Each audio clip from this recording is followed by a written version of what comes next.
Grill Marco family, happy 4th of July.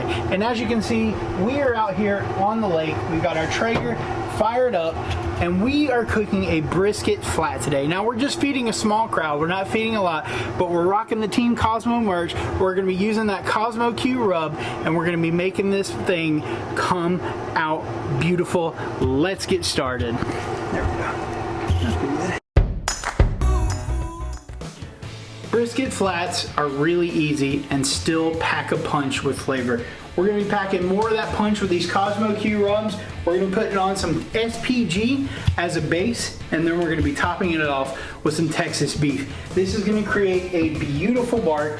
Once it hits about 160-ish, when it hits that stall, we're gonna wrap it in the Cosmo Q tissue paper, and then from there, we're gonna put it back on the grill with some of the Cosmo Q brisket mop. This is gonna be great. My mouth is already watering.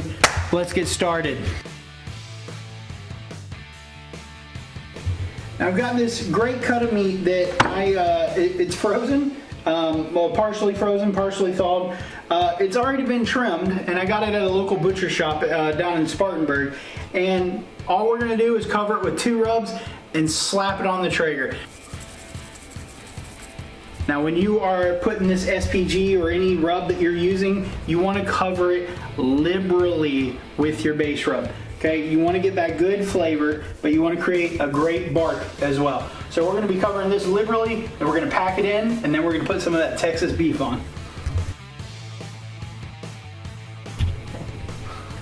Oh, it smells so good. Next, Texas beef. We're going to be world champs here. The great thing about Cosmo Q, it just wins. So again, we're going to cover this even more liberally than what we had before. And this is going to create such a beautiful crust. Now with the fat, if you don't have it pre-trimmed by a butcher, you want about 1/4 inch of fat. 1/4 to 1/2 inch is okay. When you're trimming your brisket, even if you're doing a whole packer or just the flat or the point, you want to get about 1/4 inch of fat so that most of that fat on the backside doesn't render down, but you want to protect it so that it doesn't dry out either. Really simple. We're going to put this on in just a minute. I'm going to show you a close-up here in just a second of how liberally we covered this with the Texas beef. And then we're going to get a picture of me putting it on the grill, and then you'll see me hours later. This looks amazing. Let's head out to the Traeger and put it on.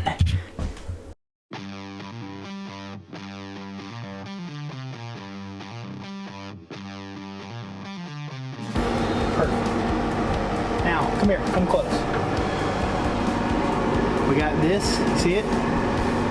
We're gonna lay it that side down, just like that, in the middle. And then watch this. You ready? Here, come close, let me show you.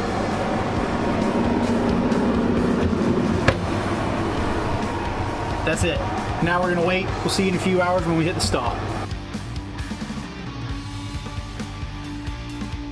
So we've been cooking about 4 hours. Let's check on it, maybe 4.5. We kind of hit a stall here at about 140, but with the flat, that's not uncommon. So what we're gonna do is we're gonna remove our temperature probe here. Set that aside. See that drip? Drip, drip, drip. We're gonna lay it on the peach paper here. We're gonna hit it up with this Cosmo Q competition brisket mop.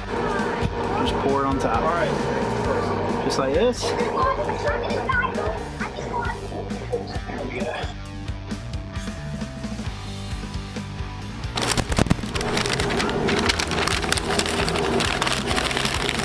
So we're wrapping it up here.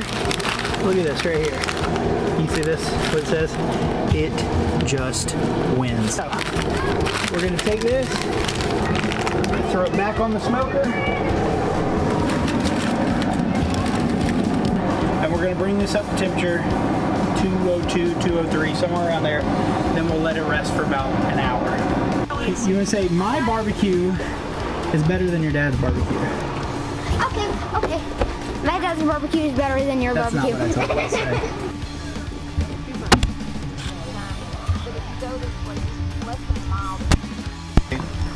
Wave, Presley, Cooper, Carson, wave.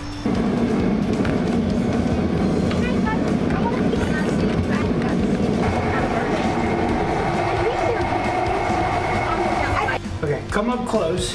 We're going to unveil the brisket.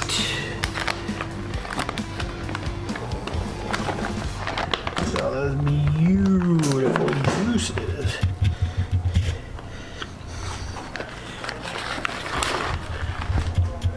So this thing is going to rest for just a few minutes. We're going to throw a little bit more brisket mop on top, and then we're going to slice into it.